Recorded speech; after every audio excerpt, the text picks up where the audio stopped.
liv, nissehat på, som en ægte foredragsfan. Hej Maren, hvad går du der og tænker på? Hej Karen, jeg går bare og tænker over, om der findes liv uden for jorden. Det er vel altså så underligt, hvis der ikke gjorde. Altså, vi kan ikke være det eneste herude. Ja, det er jo så stort derude. Men det var ærgerligt, vi ikke får det at vide i vores tid. Jo, men har du ikke set emnet til foredrag i morgen? Kan vi finde liv uden for jorden? Det er jo i morgen. Ja, skal vi ikke afsted? Jo, det synes jeg.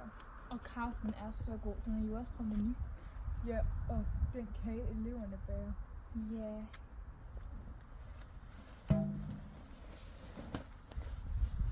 Kom til julefrokost. Kom til gratis foredrag på Saltum Skole.